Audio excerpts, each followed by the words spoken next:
Seja você muito bem-vindo ao canal Vamos Falar Sobre. Meu nome é Leandro Lestat e você está aqui hoje para a gente falar um pouquinho sobre Doutrina e Convênios de 106 a 108. Nessas sessões nós vamos ver coisas bem especiais relacionadas principalmente à ordem do sacerdócio e a gente vai compreender algumas coisas relacionadas a isso. Mas primeiro, que é bem importante. E aí, você já curtiu esse vídeo? Você já comentou sobre esse vídeo, compartilhou com seus amigos? Se inscreveu aqui no canal? Não se esqueça de se inscrever aqui no canal, beleza? É bem importante. Isso vai realmente aumentar a visualização dos vídeos dos YouTubers da igreja, né? Para que a gente possa realmente compartilhar esses vídeos com o maior número de pessoas. Falando em compartilhar, eu gostaria que vocês pudessem dar uma olhada e pudessem se inscrever no canal da Cilei. É o canal Sarça Ardente, tá? É um canal muito especial. A Cilei, ela na verdade, ela trabalha com vídeos do Vem Segue-me também. Então, ela trabalha com aulas do Vem Segue-me. Além disso, ela também tem alguns drops, né? Alguns mini vídeos que ela grava também semanalmente sobre algumas ideias do Evangelho. Então, assim, são coisas bem espirituais, bem legais, para que você possa curtir, tá bom? Então, passa lá no canal dela, tá embaixo aí, ó, na descrição, Sarça Ardente, o canal da Cilei, beleza? Além disso, ela tem uma sessão de bate-papo com os YouTubers, que acontece toda semana também, num outro canal, no Videira Verdadeira, né? Mas é um programa também apresentado por ela, então vale muito a pena vocês poderem dar uma olhada nos vídeos da Cilei. Quem quiser ver também aqui no canal, tem o vídeo da entrevista que ela fez comigo também, tá? Nesse bate-papo com a Cilei, né? Então você pode dar uma olhada também nesse vídeo para quem quiser conhecer um pouquinho mais sobre o trabalho dela e realmente vale muito a pena, beleza? Não esqueça então, passa lá, dá uma espiadinha no canal da Cilei e se inscreve também no canal dela. E compartilha com seus amigos, né? Também mostra para os seus amigos aí como que esse canal é interessante e tudo mais e para eles também poderem se inscrever. Dessa forma, a gente vai poder realmente aumentar o número de pessoas que estão vendo os vídeos da igreja, né, aqui no YouTube, ou que estão vendo os vídeos da igreja no Facebook. Então, vale a pena você poder compartilhar, tá bom? Então, conta aí com você, conta aí com a tua ajuda, beleza? Bom, como eu falei agora há pouco, na nossa aula de hoje, a gente vai falar um pouquinho, então, sobre Doutrina e Convênios 106 a 108.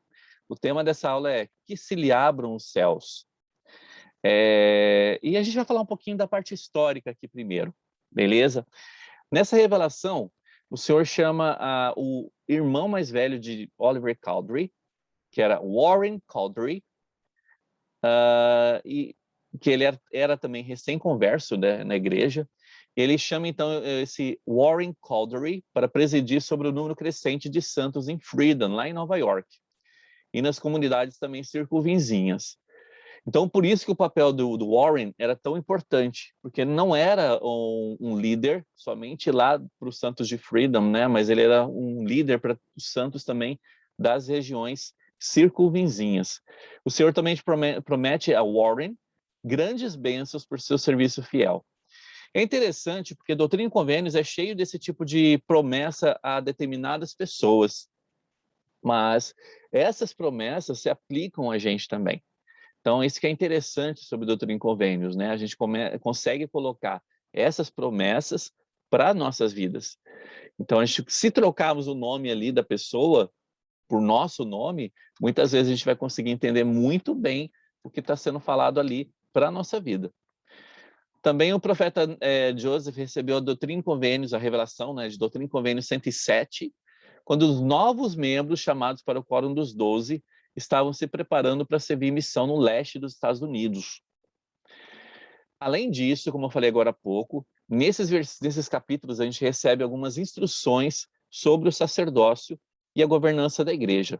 Ou seja, nós temos várias sessões em Doutrina e Convênios falando sobre sacerdócio, sobre as responsabilidades do sacerdócio, né? E nessa sessão a gente vê algumas outras responsabilidades relacionadas ao sacerdócio, já que essas revelações elas foram dadas pouco a pouco, né?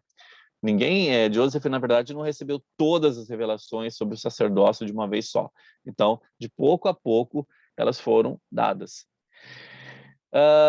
Uma outra coisa que acontece também nesses capítulos, em 26 de dezembro de 1835, Lyman Sherman, seguindo uma inspiração espiritual, ele pede ao profeta Joseph orientação a respeito de seu dever.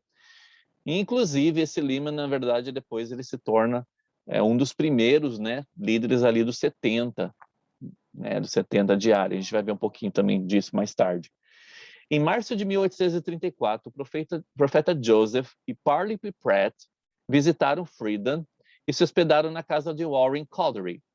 Lembra, o irmão mais velho lá de Oliver Cowdery. Durante a sua estadia, Joseph e Parley pregaram aos cidadãos de Friedan e entre as 30 e 40 pessoas acabaram então se filiando à igreja. Em algum momento, entre maio e setembro de 1834, Warren Cowdery foi batizado.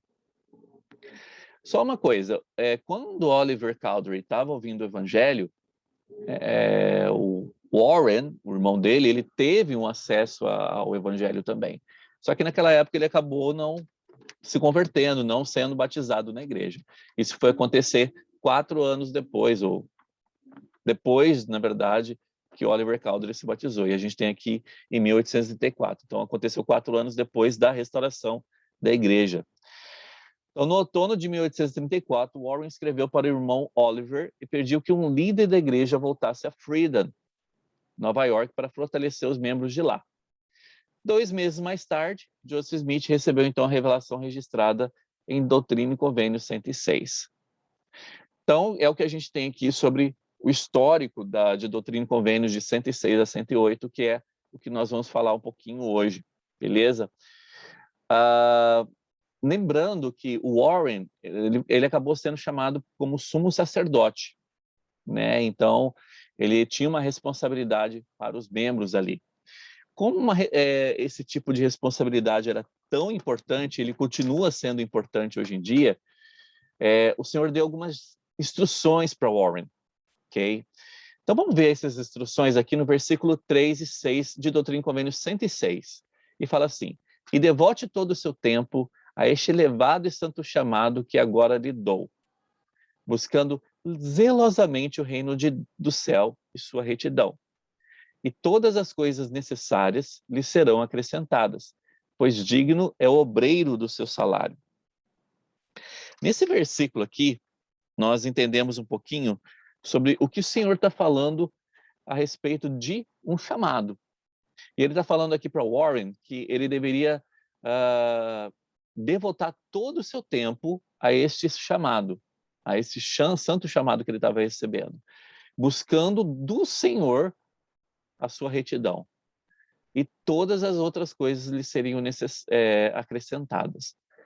Quando ele está falando aqui, devote todo o seu tempo, né, na verdade, hoje em dia, nós não precisamos, em nossos cargos, nossos chamados, devotar todo o nosso tempo da nossa vida para aquele chamado. Não é o que acontece, por exemplo, durante a missão, que você está ali 100% para poder pregar o evangelho, né? Quando você volta para casa, ou quando você está na sua vida, que a gente chama vida normal, sem ser um missionário de tempo integral, né? Nós temos o chamado, nós temos a família, nós temos o nosso trabalho, nós temos o nosso estudo, e a gente precisa aprender a balancear essas coisas.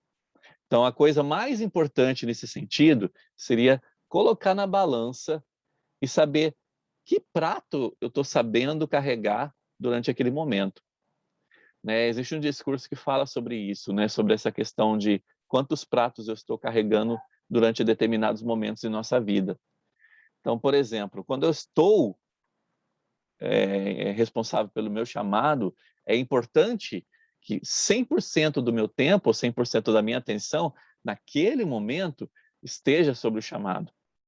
Quando eu estou me relacionando ao estudo, ao trabalho, é 100% do minha atenção ao trabalho, ao estudo, à família e assim por diante. Dessa forma, a gente vai conseguir equilibrar os nossos pratos. Porque imagina, no tempo que nós temos hoje, todo corrido pra caramba, É muito complicado, né? Você já parou para pensar quantas vezes você consegue parar para poder realmente fazer alguma coisa, focar exatamente em alguma coisa e fazer muito bem aquilo? Então, nós precisamos, na verdade, como ele falou aqui, sermos dignos de nosso salário. Ou seja, recompensas espirituais vão acontecer, mas para isso a gente precisa fazer a nossa parte em nosso chamado, fazer a nossa parte como líderes também, fazer a nossa parte aonde nós estamos servindo naquele momento e tentar fazer o 100% daquilo. Versículo 6, e também em verdade eu vos digo, houve alegria no céu quando meu servo Warren se curvou diante de meu cetro e se afastou das artimanhas dos homens. Interessante quando ele fala que curvou diante de meu cetro, né? A gente vê a questão de o quanto nós estamos dispostos, na verdade, a colocar a nossa vontade para o Senhor, para a vontade do Senhor. O quanto nós estamos dispostos a, a realmente fazer com que o Senhor possa ser a principal fonte de nossa vontade, né? E que nós possamos sermos dignos desse tipo de salário que podemos receber, essa recompensa espiritual que podemos receber, né? Precisamos realmente colocar o Senhor em primeiro lugar em nossa vida, como ele falou aqui. Dessa forma, nós vamos estar colocando realmente o reino dele, né, o seu cetro, à frente de todas as coisas. Versículo 7 e 8. Portanto, abençoado é meu servo Warren, pois terei misericórdia dele. E não obstante a vaidade de seu coração, elevá-lo-ei caso se humilhe perante mim. Então, na verdade, ele deu um puxão de orelha aqui no Warren, nessa parte, né? Mas ele falou que ele teria misericórdia dele e que ele elevaria Warren caso se humilhasse perante ele. Nós precisamos nos arrepender constantemente para que nós possamos ser realmente elevados perante o Senhor. Essa humilhação que nós passamos ao nos arrepender, na verdade, essa humilhação nos eleva perante o Senhor espiritualmente. Então é isso que ele está falando aqui, né?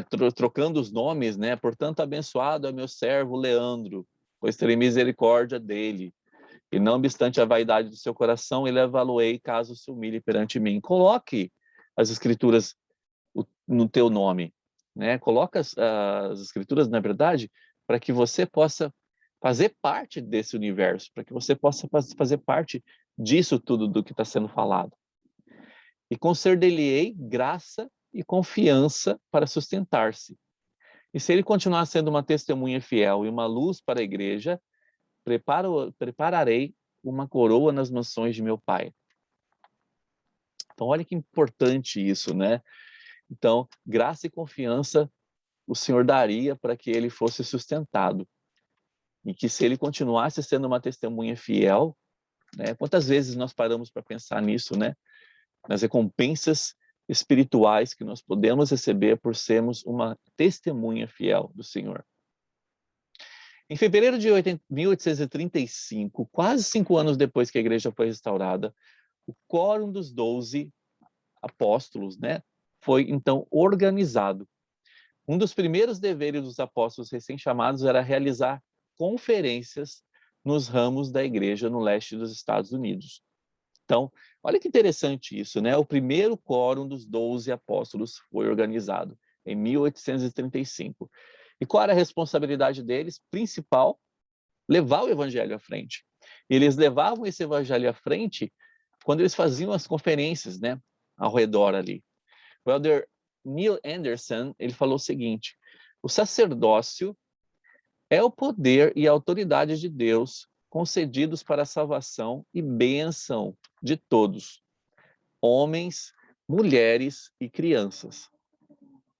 Se formos dignos, as ordenanças do sacerdócio enriquecem nossa vida na terra e nos prepara para as magníficas promessas do mundo vindouro. Então vamos entender o que é o sacerdócio. Porque, na verdade, no Doutrina e Convênio 107 é uma sessão inteira relacionada ao sacerdócio. Primeira coisa que a gente precisa entender é o que é o sacerdócio, que é o Elder Anderson explica aqui. É o poder e autoridade de Deus concedidos ao homem para que ele possa agir em nome de Deus aqui na terra. E esse poder, ele é concedido para a salvação e bênção de todos, e não somente de homens. Bênção de todos, homens, mulheres e crianças. Nós temos o sacerdócio, que é dividido em duas partes, mas é um sacerdócio só. Mas nós temos o sacerdócio de Melquisedeque, que é o sacerdócio que a gente chama maior, responsável principalmente pelas bênçãos espirituais. E nós temos o sacerdócio arônico, que a gente chama de o sacerdócio menor, que ele é um apêndice, né, uma parte do sacerdócio de Melquisedeque. O sacerdócio arônico, na verdade, é um sacerdócio preparatório para que o homem possa receber o sacerdócio, a parte maior do sacerdócio, que é o sacerdócio de Melquisedeque. Então, nós temos essas duas vertentes relacionadas ao sacerdócio. E é isso que é explicado aqui em Doutrina e Convênio 107, nos 6 primeiros versículos. Vamos dar uma olhada lá? Há na igreja 2 sacerdócios, a saber, o de Melquisedeque e o arônico, que inclui o sacerdócio levítico. Primeira coisa que a gente precisa entender, sacerdócio arônico e sacerdócio levítico, eles são a mesma coisa. Tá? Vamos ver o que o manual do Instituto fala sobre isso. Quando o Senhor deu pela primeira vez a lei dos mandamentos carnais, o evangelho preparatório a fim de treinar Israel para uma época futura, quando de novo desfrutaria da plenitude do evangelho, foi necessário conferir uma ordem menor do sacerdócio para administrar uma lei menor. Esse sacerdócio menor foi conferido a Arão e seus filhos depois dele, por sacerdócio perpétuo nas tuas gerações. Também foi concedido à maioria dos membros da casa de Levi, que tinham de 30 a 50 anos de idade. Por esta razão, o sacerdócio arônico é chamado também de levítico. E esses dois nomes são sinônimos, eles são a mesma coisa. Arão e seus filhos, depois dele, possuíram as chaves do sacerdócio arônico e agiram na plena majestade e poder dessa ordem levítica. Muitas de suas funções eram comparáveis às dos bispos e dos sacerdotes dessa dispensação. Embora o restante dos levitas ordenados tivessem a plenitude do sacerdócio arônico e participassem do oferecimento de sacrifícios naquela época da lei de Moisés, né? Eles não possuíam as chaves do ministério arônico. Muitas de suas funções poderiam ser comparadas, então, aos mestres e diáconos nessa dispensação. Então, para quem não entende, né, o que a gente está falando aqui sobre mestre, diácono, sacerdote, então, o que a gente tem aqui? Por exemplo, o diácono, falando do sacramento, por exemplo. O diácono, na verdade, ele pode servir o sacramento, mas ele não pode preparar o sacramento. Nós temos o mestre, né, que são os rapazes de 14 a 16 anos, que podem preparar o sacramento. Então, eles podem servir e preparar o sacramento. E nós temos os sacerdotes. Sacerdotes são os rapazes de 16 a 18 anos. Esses sacerdotes, eles podem, além de tudo que os outros fazem, eles também podem abençoar o sacramento. Então, só para ter uma ideia, né, dessa divisão do sacerdócio, que na verdade não é todo mundo que entende ou sabe sobre essa divisão, né, para que a gente possa compreender, então, o que ele está falando aqui sobre as responsabilidades que eles tinham naquela época, tá? Então, continuando aqui. A razão de o primeiro chamar-se sacerdócio de Melquisedeque é que Melquisedeque foi um grande sumo sacerdote. Antes de sua época, aqui é interessante que ele fala, então, o nome do sacerdócio de Melquisedeque. Qual era o nome do sacerdote de Melquisedeque antes, né? Então, antes de sua época, chamava-se Santo Sacerdócio, segundo a ordem do Filho de Deus. E aí ele explica por que esse sacerdócio ele mudou o nome. Mas por respeito ou reverência ao nome do Ser Supremo, a fim de se evitar a repetição frequente de seu nome, eles, a igreja na antiguidade, deram a esse sacerdócio o nome de Melquisedeque, ou seja, o sacerdócio de Melquisedeque. Todas as outras autoridades ou ofícios da igreja são apêndices desse sacerdócio, são parte desse sacerdócio. Se a gente for parar para pensar o que é um apêndice, é algo anexado a uma parte maior. Então, todas as outras partes, né, do sacerdócio, responsabilidades, bênçãos e tudo mais, eles são anexados a esse sacerdócio maior. Há, porém, duas divisões ou categorias principais. Uma é o sacerdócio de Melquisedeque e a outra é o sacerdócio arônico ou levítico. Então, o sacerdócio de Melquisedeque, lá no versículo 8, o sacerdócio de Melquisedeque tem o direito de presidir e tem o poder e autoridade sobre todos os ofícios da igreja, em todas as épocas do mundo, para administrar em assuntos espirituais. Esses assuntos espirituais que a gente está falando aqui incluem administrar bênçãos, administrar ordenanças e fazer convênios, estabelecer convênios com o Senhor. Versículo 12. Ao sumo sacerdote e ao elder cabe administrar nos assuntos espirituais. Lembrando, administrar bênçãos, ordenanças e convênios, conforme os convênios e mandamentos da igreja. E eles têm o direito de oficiar em todos esses ofícios da igreja, quando não houver autoridades maiores presentes. Então, por exemplo, quando a gente está falando de sumo sacerdote ou elder, eles têm o direito de ministrar as bênçãos, ordenanças e convênios, sempre quando não tem, por exemplo, uma autoridade geral, né? Não tem um 70, né? Não tem um apóstolo. Então, eles têm o dever e o direito de administrar esses assuntos espirituais. O poder e autoridade do maior, ou seja, do sacerdócio de Melquisedeque, é possuir as chaves de todas as bênçãos espirituais da igreja. Lá no manual fala o seguinte sobre possuir as chaves de todas as bênçãos. O presidente Kimball fez a seguinte declaração a respeito disso. É o meio pelo qual o Senhor age por meio dos homens para salvar as almas. Sem esse poder do sacerdócio, os homens estão perdidos. Somente por intermédio dele, o homem pode possuir as chaves de todas as bênçãos espirituais da igreja, capacitando a receber os ministérios do reino do céu e ver aberto os céus. Permite-lhe entrar no novo e eterno convênio do casamento, ter a esposa e os filhos selados assim num vínculo eterno, habilitando-os a tornar-se um patriarca de sua posteridade para sempre e receber a plenitude das bênçãos do Senhor. Então, quando a gente está falando sobre possuir a chave de todas as bênçãos espirituais da igreja, é porque todas as ordenanças, como o casamento celestial, o selamento no templo, todas essas ordenanças tão fundamentais para a nossa exaltação, elas são feitas por meio do sacerdócio de Melquisedeque. Ter o privilégio de receber os ministérios do reino do céu, de que se lhe abram os céus, de comunicar-se com a Assembleia Geral e Igreja do primogênito, e usufruir a comunhão e presença de Deus, o Pai de Jesus Cristo, o mediador do nosso convênio. Então, quem possui, né, o sacerdócio de Melquisedeque, te dá o privilégio de receber os ministérios de reinos do céu, né, de comunicar-se com o Senhor, né, e de usufruir a comunhão e presença de Deus e de Jesus Cristo. O sacerdócio de Melquisedeque é o meio pelo qual todo conhecimento, doutrina, o plano de salvação e todo assunto importante foram revelados do céu.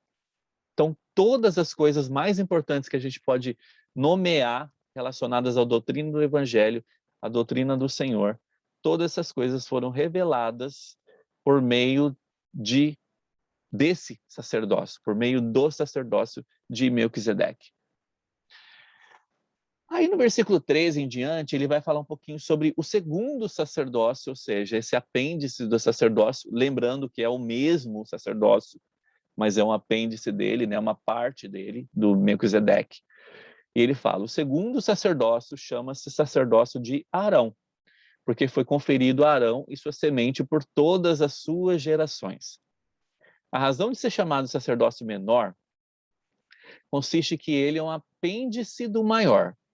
Ou seja, lembra? Apêndice é anexado ao poder maior, ou seja, anexado ao sacerdócio de Melquisedeque. E tem poder para administrar ordenanças exteriores. Quando a gente está falando sobre ordenanças exteriores, a gente está falando sobre administrar as coisas do Senhor. Por exemplo, administrar algumas coisas que acontecem na igreja. Por exemplo, quando a gente está falando aqui sobre o sacerdócio arônico, a gente está falando sobre, eu falei agora há pouco, né? Ministrar o sacramento, administrar o sacramento, abençoar o sacramento. Né? O sacerdócio arônico também ele é responsável por ajudar nas visitas que acontecem aos membros da igreja, no serviço de ministração. Né? Então, são ordenanças que são chamadas de ordenanças exteriores. Por exemplo, quem é sacerdote, que é o último ali do sacerdócio arônico, o último ofício, ele pode, por exemplo, fazer batismos. Tá? Então, ele pode oficializar batismos, mas ele não pode dar o dom do Espírito Santo, que isso daí é só quem tem o sacerdócio de Melquisedeque que poderia fazer. Tá? Então, quando ele fala administrar ordenanças exteriores, está bem relacionado a essas outras ordenanças que não fazem parte lá do poder, né, relacionado aos ofícios do sacerdote de Melquisedeque. O bispado é a presidência desse sacerdócio, do sacerdócio arônico, e ele possui as chaves, ou seja, ele possui a autoridade do mesmo. Nenhum homem tem direito legal a esse ofício, de possuir as chaves desse sacerdócio, a menos que seja descendente literal de Arão. Só que nem todo bispo é descendente literal de Arão, mas a partir do momento que ele ganha esse ofício, né, recebe esse ofício de bispo, ele entra, então, ele ganha esse tipo de autoridade. Mas como o sumo sacerdócio do sacerdócio de Melquisedeque tem autoridade para oficiar em todos os ofícios menores, está no versículo 17, ele pode exercer o ofício de bispo, quando não se puder encontrar um descendente literal de Arão, desde que seja chamado e designado e ordenado com esse poder pelas mãos da presidência do sacerdócio de Melquisedeque. Ou seja, um homem ele pode ser o sumo sacerdote, ele pode ter o sacerdócio de Melquisedeque, mas ele não pode tomar para si o cargo de bispo. Né? Esse cargo, na verdade, ele tem que ser ordenado e designado, né, pelas mãos da presidência do sacerdócio de Melquisedeque. O poder e a autoridade do menor, só para ter uma ideia do chamado de bispo, né? O chamado de bispo, ele vai para a primeira presidência. Primeira presidência, né, os nomes que vão para a primeira presidência. A primeira presidência, então, em espírito de oração, na verdade, vê e tem, né, a revelação sobre quem será o próximo bispo relacionado àquela ala. Então, quando ele fala aqui pelas mãos da presidência do sacerdócio de Melquisedeque, a gente está falando realmente da primeira presidência, tá? Então, por isso que o chamado de bispo é um chamado tão especial.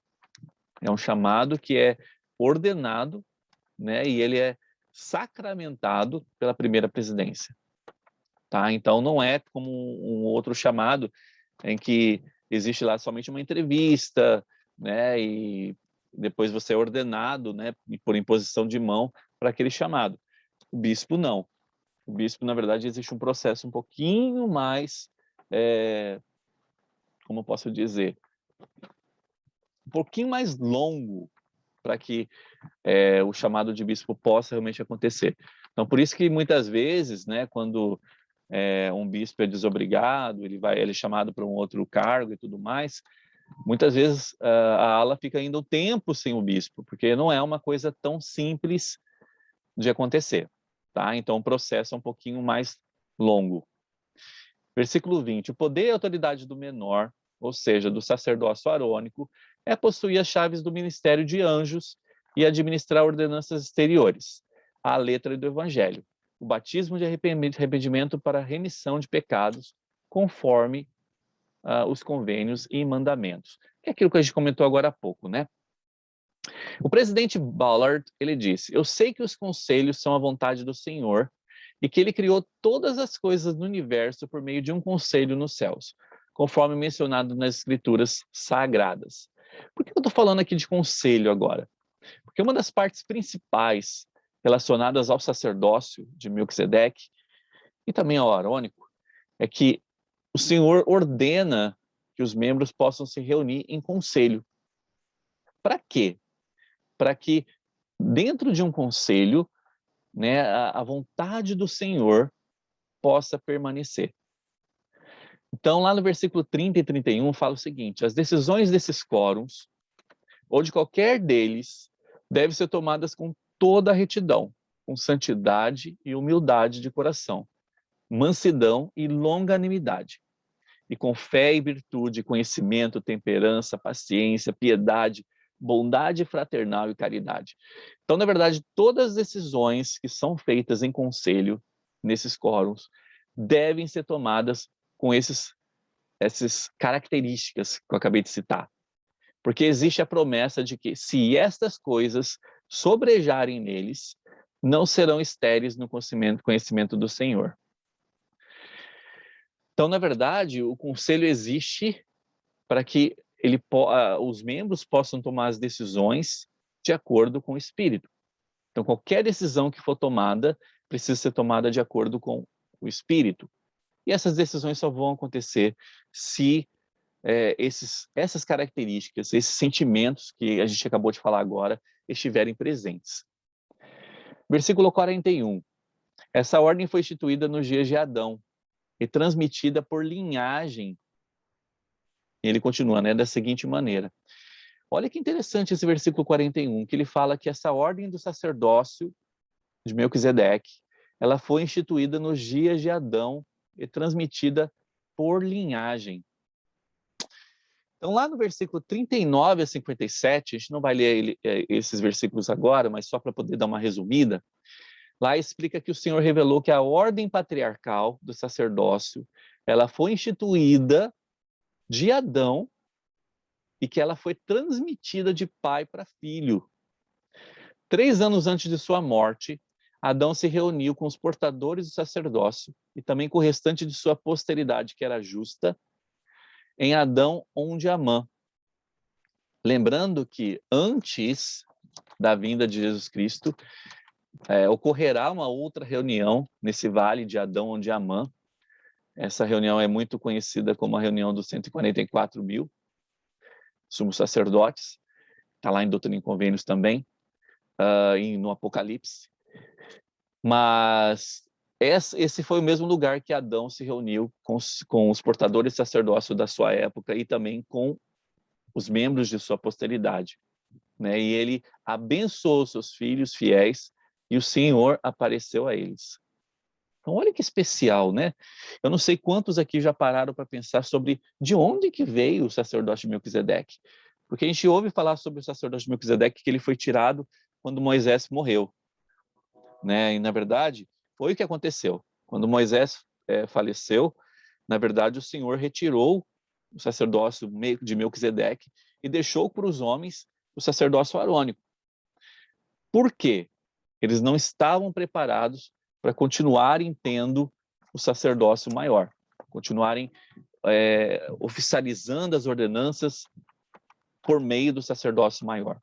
Então, o Senhor retirou o sacerdócio maior por um tempo e deixou eles com o sacerdócio arônico, em preparação para que eles viessem receber, na época de Cristo, viessem a receber novamente o sacerdócio de Melquisedeque. Então, o importante é a gente notar que todos os profetas tinham o sacerdócio de Melquisedeque, ok? E aí que a gente começa a pensar, mas como que todos tinham o sacerdócio de Melquisedeque? Exatamente por causa dessa linhagem que foi transmitida de pai para filho, começando lá em Adão, ok? E é por isso que é tão interessante isso. Lá em Doutrina e Convênios de 58 a 98, nós aprendemos que o Senhor instruiu aos 12 apóstolos que eles deveriam organizar e ordenar todos os outros oficiais da igreja e descreveu os deveres dos bispos e dos quórums presidentes. Então, nesses versículos, a gente tem um pouquinho sobre a descrição relacionada ao bispo, né? E todos os outros presidentes também. Falando um pouquinho sobre o chamado de bispo, aqui no manual fala um pouquinho sobre de que forma que o bispo ele é um juiz de Israel. Fala o seguinte: devido ao seu chamado, ordenação e designação, torna-se também um juiz em Israel e tem a responsabilidade de tomar muitas decisões por seu povo, as quais afetam seu progresso, desenvolvimento e sua vida. Ele tem controle sobre suas atividades espirituais, devendo dar-lhes oportunidades de crescimento e também avaliar suas realizações. Ele decide se seu povo é digno de certas bênçãos e privilégios e se é elegível para tais.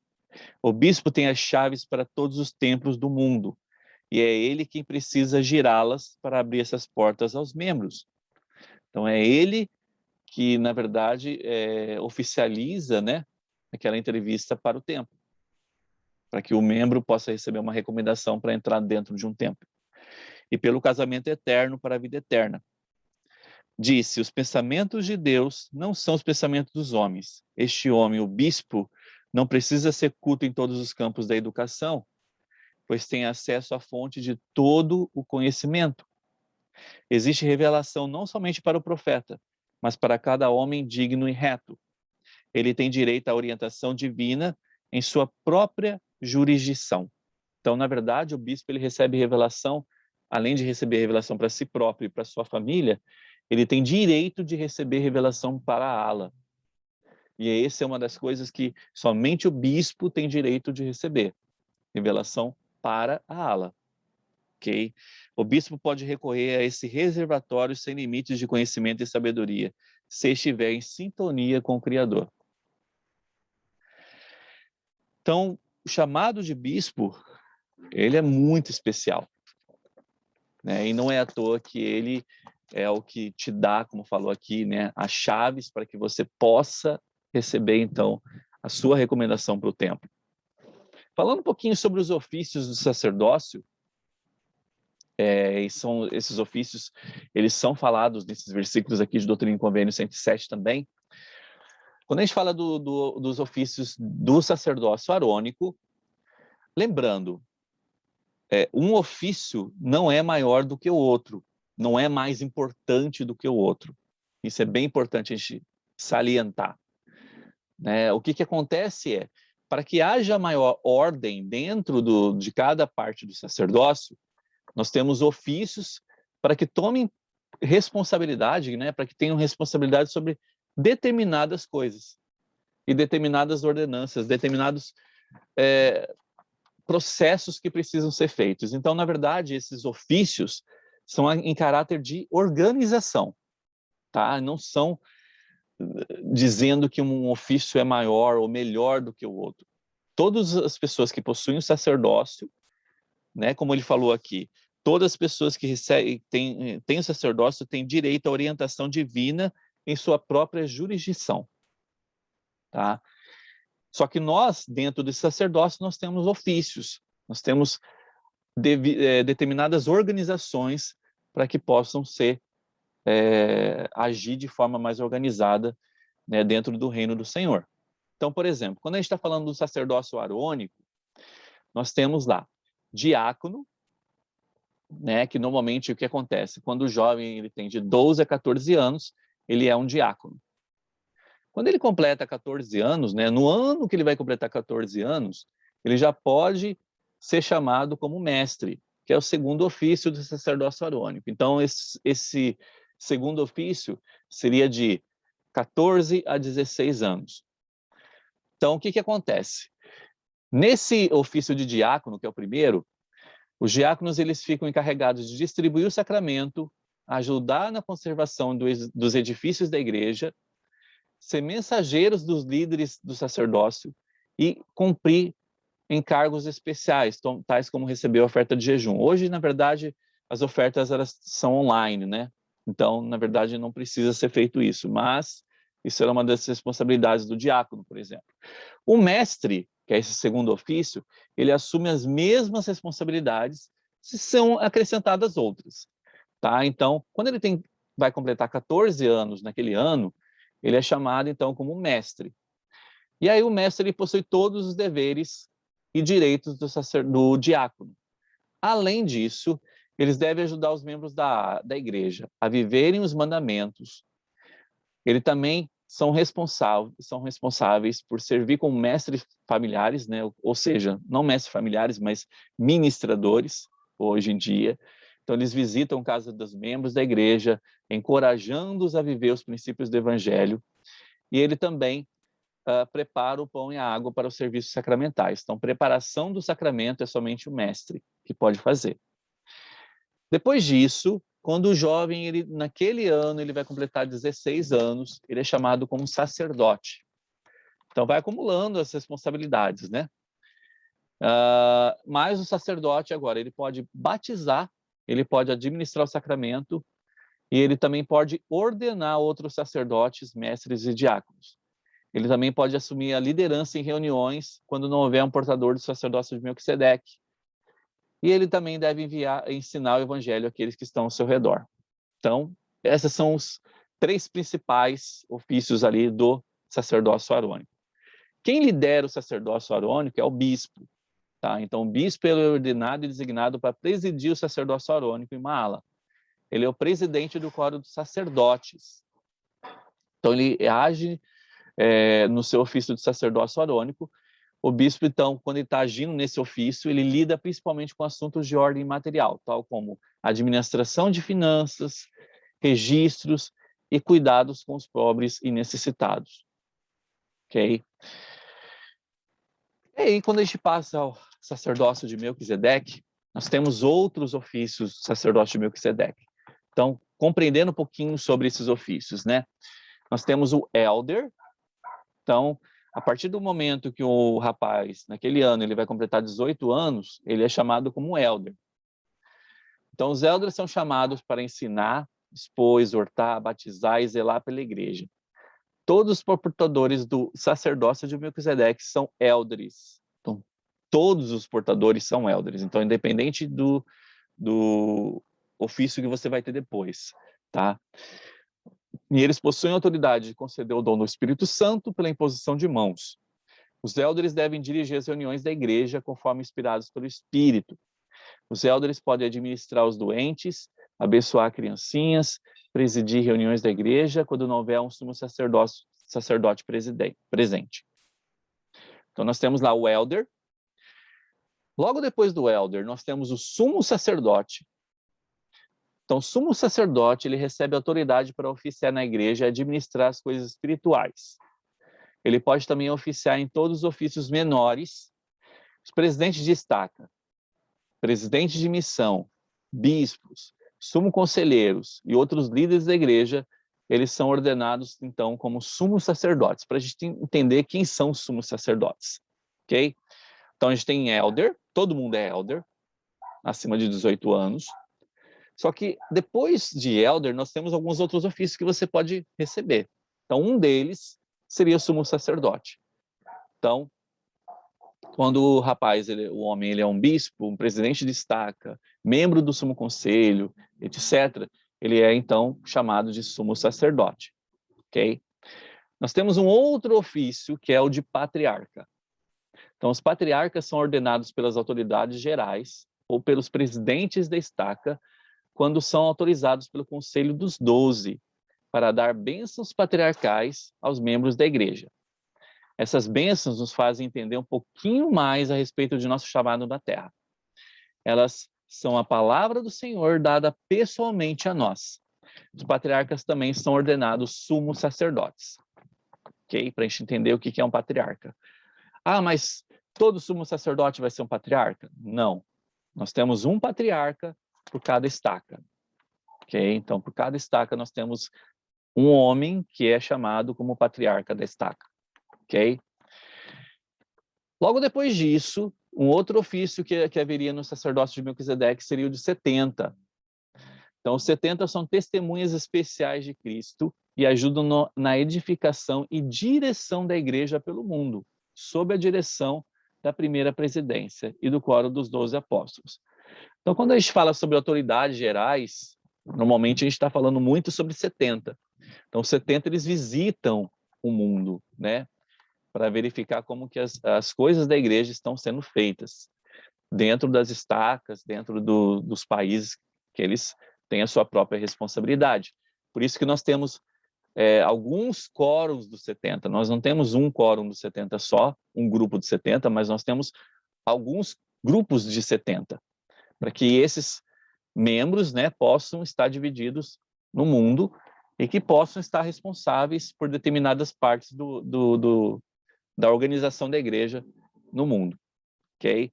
E o último ofício ali seria o de apóstolo. Então, o apóstolo é uma testemunha especial do nome de Jesus Cristo para todo mundo. Os apóstolos administram os negócios da igreja em âmbito mundial. Os que são ordenados ao ofício de apóstolo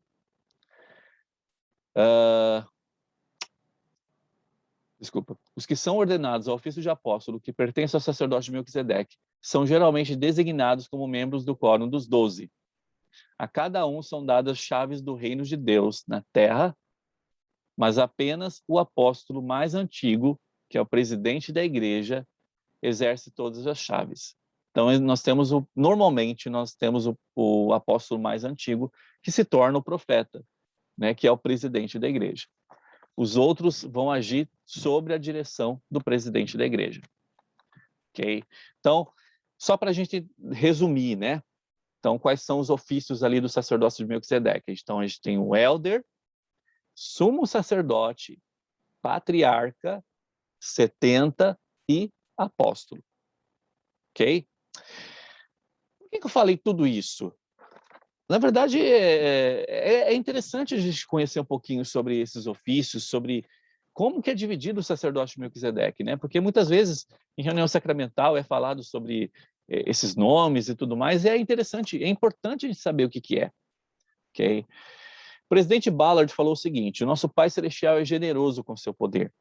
Todos os homens e todas as mulheres têm acesso a esse poder para ajudá-lo em sua própria vida. Todos aqueles que fizeram convênios sagrados com o Senhor e honram esses convênios têm direito de receber revelação pessoal, de ser abençoado pelo ministério de anjos, de ter comunhão com Deus, de receber a plenitude do Evangelho e, no final, de tornar-se herdeiros juntamente com Jesus Cristo, de tudo que nosso Pai possui. Interessante que Ballard fala aqui: todos os homens e todas as mulheres têm acesso a esse poder para ajudá-los em sua própria vida. O presidente Oakes falou o seguinte, né, sobre essa questão, né, porque pode existir um determinado tipo de sentimento para algumas pessoas de que o homem possui o sacerdócio, então ele lidera tudo, né, e ele é o responsável por tudo, e, portanto, né, a mulher não tem papel junto ao sacerdócio. E não é dessa forma que acontece. O presidente Oakes falou o seguinte: não estamos acostumados a dizer que as mulheres têm a autoridade do sacerdócio em seu chamado. Mas que outra autoridade poderia ser, senão a autoridade do sacerdócio? Quando uma mulher, jovem ou idosa, é designada a pregar o evangelho como missionária de tempo integral, ela recebe a autoridade do sacerdócio para realizar uma função do sacerdócio, que é pregar o evangelho. O mesmo se aplica quando uma mulher é designada para atuar como líder ou professor em uma organização da igreja. Qualquer pessoa que atue em um ofício ou chamado recebido de alguém que possui as chaves do sacerdócio exerce a autoridade do sacerdócio ao cumprir seus deveres designados. Olha que interessante isso. Qualquer pessoa que atue em um ofício ou chamado recebido de alguém que possui as chaves do sacerdócio exerce a autoridade do sacerdócio ao cumprir seus deveres designados. Então, uma mulher, quando ela recebe o seu chamado para qualquer tipo de cargo, ela recebe de alguém que possui as chaves do sacerdócio, e ela recebe, então, autoridade do sacerdócio para cumprir seu dever naquele chamado especial que ela tem. E isso é muito importante, né? Porque está associado a um sentimento que o Senhor, Ele ama todas as pessoas, homens, mulheres, crianças, e Ele mostra que Ele não faz separação e acepção de pessoas, ok? Versículo 99 e 100. Portanto, agora, que todo homem aprenda o seu dever e agir no ofício para o qual for designado com toda a diligência. Então, aqui ele tem um conselho para todas as pessoas que têm um cargo, uma responsabilidade dentro da igreja. Que aprenda o seu dever. Que aprenda a agir no ofício para o qual for designado e que haja com total diligência, com responsabilidade em cima daquele chamado. Aquele que for preguiçoso, no versículo 100, aquele que for preguiçoso, ou seja, aquele que não estiver cumprindo o seu chamado da maneira como precisaria ser cumprido, não será considerado digno de permanecer. E o que não aprender o seu dever e não mostrar ter sido aprovado, não será considerado digno de permanecer. Algumas pessoas podem pensar, poxa vida, eu sou super importante nesse chamado, né? Na verdade, a ala, a estaca não vai acontecer se eu não estiver lá exercendo esse chamado. E não é assim que acontece. Como ele falou aqui, aquele que for preguiçoso não será considerado digno de permanecer. Nós podemos nos afastar, nós podemos sair da igreja, né? Nós podemos fazer o que quiser, mas aquele chamado vai continuar, ele vai passar para outra pessoa. Como ele falou aqui, o que não aprendeu o seu dever e não mostrar ter sido aprovado, não será considerado digno de permanecer. Então o Senhor é bem claro aqui, quando ele fala que nós temos a chance de ajudar no processo de administração do Evangelho, a partir do momento que nós temos um chamado dentro da igreja. Mas precisamos agir, como falou aqui, em cima de 3 coisas. Precisamos aprender esse dever. Precisamos agir dentro desse dever. E precisamos agir com toda a diligência. Deixar de ser preguiçosos, deixar de ser proativo. Ou melhor, passar a ser proativo, né? Passar a ter iniciativa para as coisas. Dessa forma, nós vamos mostrar que nós somos merecedores daquele chamado. E, portanto, nós vamos aprender com aquele chamado. E vamos ajudar outras pessoas. Esse que é o mais importante. 26 de dezembro de 1835, um homem chamado Lyman Sherman, que era amigo do profeta Joseph, ele foi até a casa de Joseph. Lyman disse a ele, eu fui inspirado a revelar-lhe meus sentimentos e desejos. Eu recebi a promessa de que eu receberia uma revelação em que ficaria conhecendo o meu dever. Então ele foi atrás de Joseph Smith para poder entender, né, como que ele desempenharia o chamado dele, que ele foi chamado como 70, como liderança ali dos 70. Então, como que ele desempenharia o chamado dele? Então, ele foi chamado na verdade, ele foi à busca de respostas para isso. E aqui nós temos uma revelação que foi dada para esse homem, né? Lá no versículo 1 a 3, ele fala assim, em verdade, assim te diz o Senhor, meu servo Lyman, perdoados são os teus pecados, porque obedeceste a minha voz, e vieste aqui esta manhã para receber conselhos daquele que designei. Portanto, que se tranquilize a tua alma com respeito à tua posição espiritual, e não mais resistas à minha voz. E levanta-te, e sê mais cuidadoso daqui em diante nas observância das promessas que fizeste e fazes, e serás abençoado com bênçãos sumamente grandes. Irmãos, essa foi uma revelação dada ao irmão Lyman, a esses 70. Mas olha que interessante se pudermos colocar para nós. Perdoados são os teus pecados, porque obedecestes a minha voz. Portanto, que se tranquilize a tua alma com respeito à tua posição espiritual e não mais resistas à minha voz. O poder do arrependimento é um poder real. É um poder que o Senhor nos deu por meio da expiação dele, para que nós possamos estar limpos perante o Senhor. Para que não precisamos nos preocupar com respeito à nossa posição espiritual. E para que possamos ser mais cuidadosos daqui em diante. E uma coisa que acontece é que muitas vezes o Senhor ele perdoa os nossos pecados, mas nós não nos perdoamos.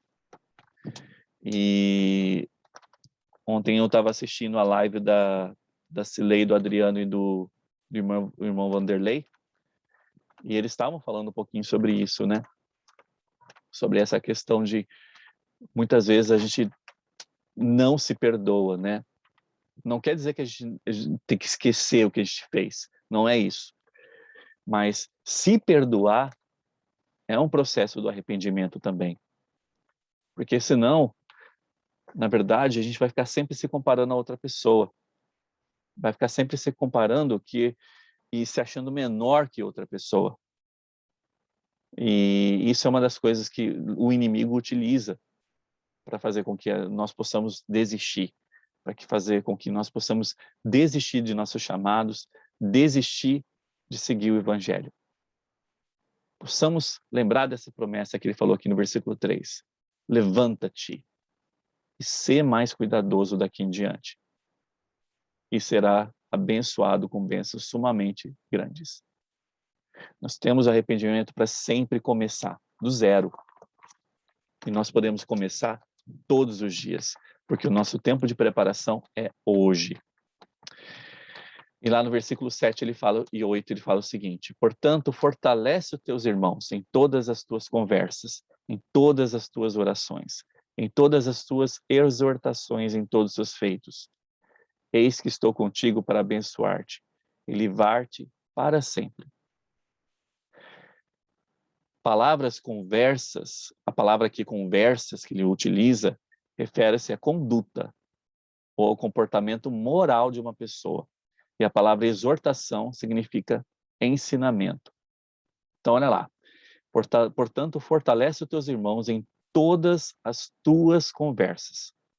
Ou seja, fortalece os teus irmãos em toda conduta e em todo comportamento moral que você tiver.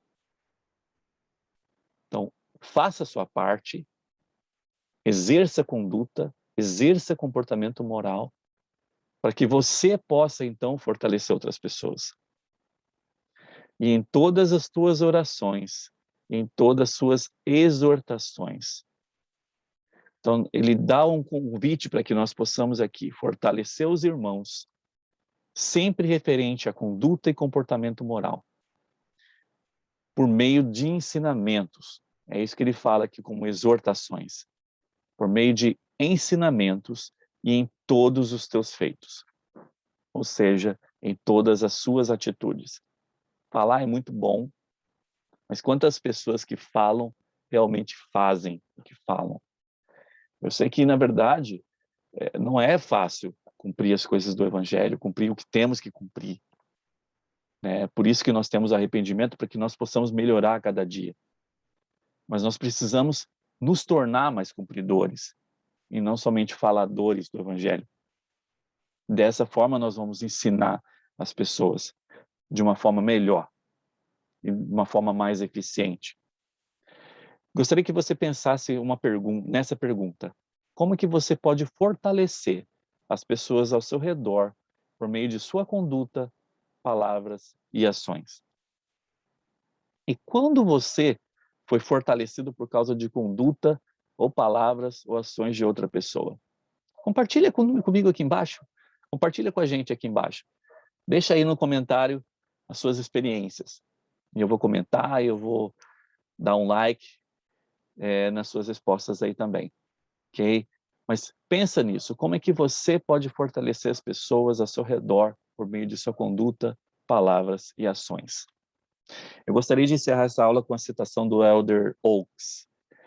E ele fala o seguinte: devemos seguir o convite do Salvador de buscar e pedir para compreendermos as verdades da eternidade. Ele promete que nosso Pai Celestial deseja ensinar todas as verdades que eles buscam. Se as desejarmos e tivermos os olhos voltados para recebê-las, o Salvador promete que as verdades da eternidade serão abertas para nós. Em contrapartida, Satanás está ansioso para confundir o nosso pensamento ou nos afastar de questões importantes, como o funcionamento do sacerdócio de Deus. O Salvador nos acautelou sobre tais falsos profetas que vêm até nós vestidos como ovelhas, mas que interiormente são lobos vorazes. Ele nos deu este teste para nos ajudar a discernir a verdade entre os vários ensinamentos diferentes que podem confundir. Ele ensinou: por seus frutos os conhecereis. Uma boa árvore não pode dar maus frutos. Nenhuma árvore má pode dar bons frutos. Portanto, devemos olhar os resultados, os frutos dos princípios que são ensinados e das pessoas que os ensinam. Essa é a melhor resposta para muitas objeções que ouvimos contra a igreja e suas doutrinas, suas normas e suas lideranças. Faça o teste que o Salvador ensinou. Olhem os frutos. Olhem os resultados. Irmãos, eu gostaria de deixar essa aula com você e agradecer por sua presença, agradecer por os seus comentários, né? Agradecer por você estar curtindo o canal, agradecer por você estar sempre aqui comentando alguma coisa, compartilhando com seus amigos. E não esqueçam, né? Vamos ajudar os canais da igreja a se espalharem pelo mundo, né? Então, aquele convite que eu fiz no início do vídeo está de pé. Não esqueçam de curtir, compartilhar e se inscrever. E dá uma olhada também, dá uma espiada lá no canal da Cirlei, beleza? O Sarça Dente. Vai estar aqui embaixo o link para que você possa ir lá, se inscrever e convidar seus amigos a se inscreverem também, beleza? E a gente se encontra, então, no próximo vídeo aqui do Vem e Segue-me, ok? Um abração para você e até a próxima, então. Tchau, tchau.